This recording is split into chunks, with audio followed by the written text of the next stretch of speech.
Bismillahirrahmanirrahim. Assalamualaikum warahmatullahi wabarakatuh. Alhamdulillahirabbil alamin wassalatu wassalamu ala asyrafil anbiya'i wal mursalin wa ala alihi washabbihi rasulillahi ajmain. Allahumma shalli ala sayyidina Muhammad wa ala ali Muhammad. Rabbi shrah li sadri wa yassir li amri wahlul 'uqdatam min lisani yafqahu qawli. Adapun judul dakwah kita pada kesempatan ini yaitu Islam rahmatan lil alamin.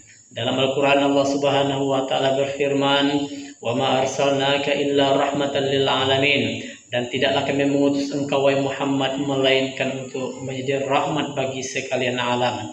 Jadi Allah utus Muhammad bukan hanya untuk bangsa Arab. Allah utus Muhammad bukan hanya untuk bangsa yang beragama Islam, bukan untuk bangsa Yahudi, bangsa Nasrani, akan tetapi pada umumnya untuk sekalian alam semesta ini. Ada beberapa hal yang bisa kita terapkan untuk mempraktekkan Islam rahmatan lil alamin ini.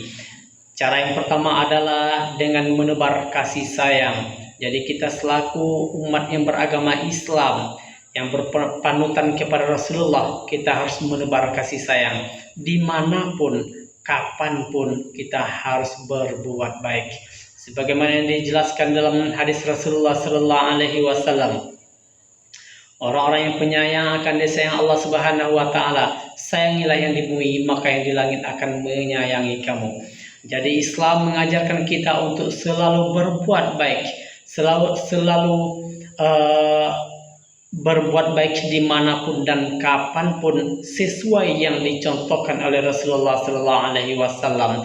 Sudah lengkap pada diri Rasulullah Sallallahu Alaihi Wasallam tersebut suri tauladan ataupun pelajaran yang bisa kita ambil, baik di cara berbicara, baik di cara berpakaian, baik di cara berperilakunya sudah ada dicontohkan oleh beliau untuk kita. Kemudian cara yang kedua adalah dengan menjaga lisan dan perilaku. Kita orang Islam harus pandai menjaga lisan kita. Sebagaimana yang dijelaskan dalam hadis Rasulullah Sallallahu Alaihi Wasallam, barang siapa yang beriman kepada Allah dan hari akhir, maka hendaklah ia berkata yang baik atau diam saja. Jadi dalam hadis ini kita dianjurkan untuk menyampaikan kebaikan, baik itu melalui ceramah, baik itu melalui khutbah, baik itu melalui nasihat, silahkan saja. Akan tetapi bila mana lisan ini tak sanggup lagi menyampaikan hal yang benar, hal yang baik, maka di situ dikarenakan dorongan emosi dan hawa nafsu, maka di situ kita dituntut untuk diam saja. Kemudian kita dituntut juga untuk memperbaiki perilaku ataupun akhlak ini harus baik. Maka percuma kita mempunyai ilmu manakala kita tak mempunyai akhlak yang baik. Bila mana akhlak kita baik, insya Allah kita akan diterima di mana saja. Bahkan binatang, pepohonan akan mencintai kita. Cara yang ketiga adalah menegakkan keadilan. Jadi cara yang ketiga ini adalah menegakkan keadilan. Sampaikanlah kebenaran itu meskipun pahit. Sampaikanlah keadilan itu meskipun pahit.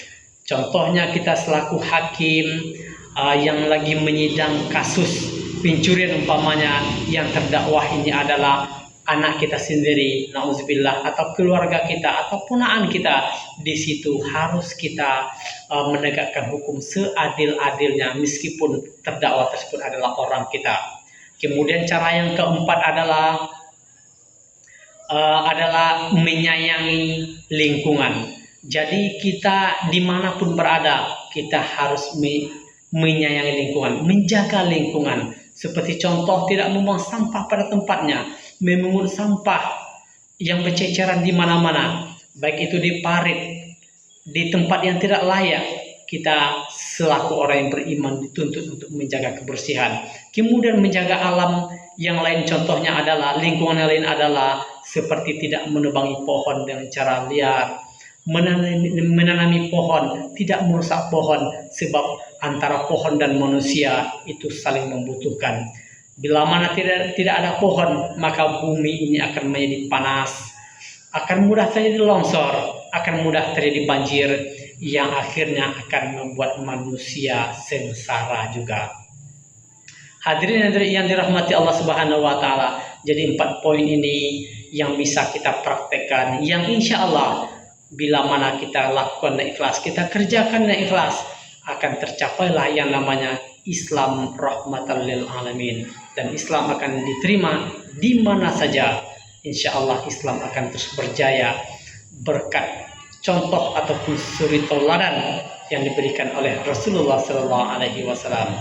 Mungkin hanya itu yang dapat saya sampaikan. Lebih dan kurang saya mohon maaf. Saya akhiri. Wassalamualaikum warahmatullahi wabarakatuh.